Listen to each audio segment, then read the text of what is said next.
So Assassin's Creed Valhalla is now just a month away, which is absolutely insane. I thought I'd go over 5 of the things I'm most hyped for, so without further ado, let's get into this. So number 5 is the settlement system. I absolutely love having a place to call home in any Assassin's Creed game. It's nice to feel like you have a place to really call your own within this world, and also it's a great way of opening up opportunities for side content like upgrading onto Ragioni or the cafe theatre missions. And I really love that, taking your safe house from nothing to something much more special. And this was something I was hoping we'd get back in the Ragnarok days before we even knew much about the game, but the settlement system here just seems amazing. As much as I'm really not a fan of RPG elements in the AC series, I feel like so much of Valhalla makes the best of that, and the settlements are a part of that. You have this place that's effectively a hub of your allies, a place to pick up quests, build relationships, shop, or make upgrades to. It feels a lot like the camp system from Red Dead 2, but like there's an even bigger focus on the settlements than there were the camps in that game. And we have been told that it's heavily interlinked with the narrative, so we could potentially even be forced to move to a new settlement or something like that. But yeah, I love all this sort of stuff, and I think it works especially well in a Viking game where you aren't particularly welcome in big cities or towns among Saxons, and I really can't wait to see it in full.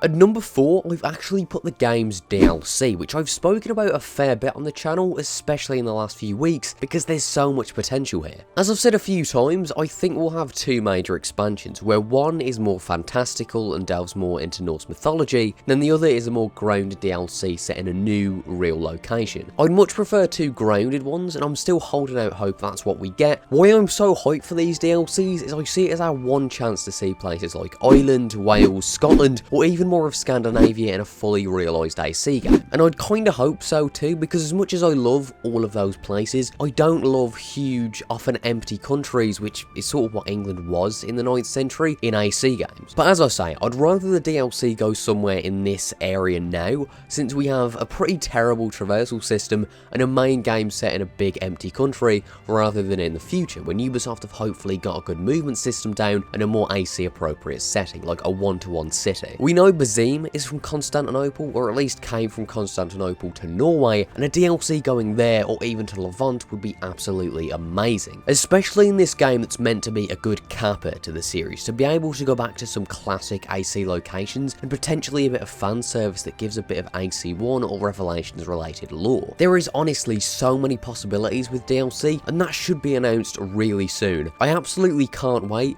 and Ubisoft, for the love of God, don't make a God of War 4 inspired DLC.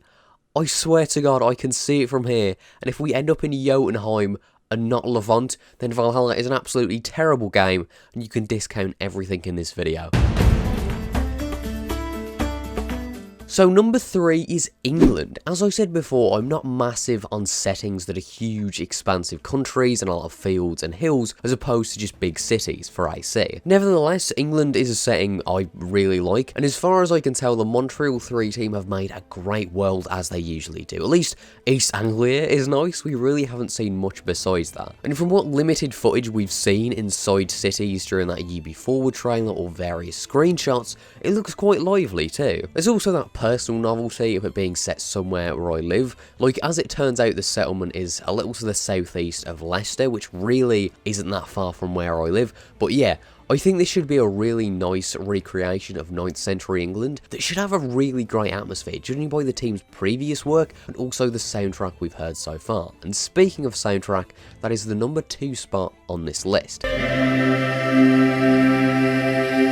Now, I know that in comparison to the other things on this list, the soundtrack might seem minor, but this is huge to me. As I mentioned before, I'm excited to explore England and get immersed in it, but a huge part of immersion and the great atmosphere the older games had were down in part due to a masterful soundtrack. And this is the first time Jesper Kyd, the composer of the first 4 games, is going to be back since Revelations, and he is incredible. He's made some of the best music I've heard in any game ever, and he's essentially made that really unique, indescribable indescribable AC sound that nobody has really captured since, bar Sarah Schachner, who had pieces of it, and she's also composing this, which is great. Einar Selvik is also doing some vocal work on the soundtrack, and from what we've heard of him so far, I really like him, and I love that presumably there won't be an Ezio's family theme in the game. Darby said it on Twitter the other day that that's a theme that should have remained synonymous with Ezio and his character, and that new characters should have their own themes, and the Valhalla theme that was released before was really great actually. And what I'm expecting here is probably the best AC soundtrack since Revelations. The only thing I could have asked for was maybe Lorne Balfe instead of Sarah, and I feel like while Jesper makes phenomenal atmospheric music, Lorne makes the best sort of high tension action music and can make some good slower stuff himself. He did the AC3 soundtrack, which I do really like, and also co-composed Revelations with Jesper, but hopefully we'll see him again at some point in the future.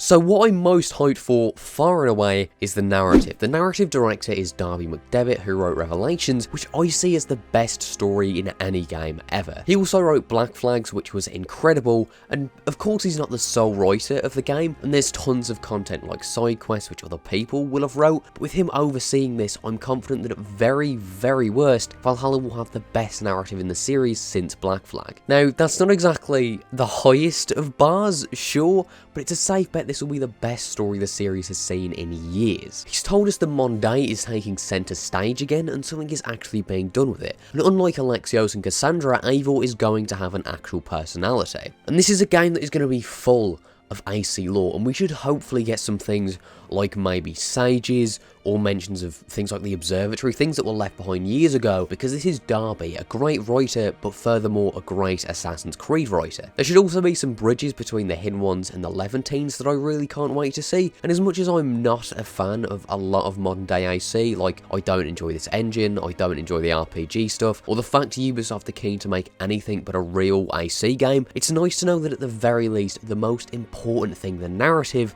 is going to be brilliant. And that's what's keeping me hyped for this game above all else. The next gen game is going to be a make or break for the series, but I'm just glad we're going to have one more excellent narrative that will seemingly tie up some loose ends, make nice lore additions, and as Darby said himself, is going to be a nice capper for old fans. But yeah, those are just 5 things I'm hyped for. Before I go, just 2 things. Me and Joe, who I host the podcast with on his channel, have started a Discord, there's an AC chat, some other stuff in there as well. Link to that will be in the description. And also, I'm really sorry for not uploading this yesterday. It should have been out then. But with Valhalla coming up, I'm working on tons of like bigger content that I can't have out every 2 days. Like right now I'm writing the story of like every AC game, and I promise if there's any more gaps where it's like 3 days till a new video, it's because I'm making a bigger video that is going to be, hopefully, some of my better stuff. But yeah, thank you guys for watching. If you do want to tell me 5 things you're hyped for, be sure to do that. If you enjoyed, maybe leave a like, and if you didn't, maybe let me know why. Thank you guys for watching, and I'll see you all next time.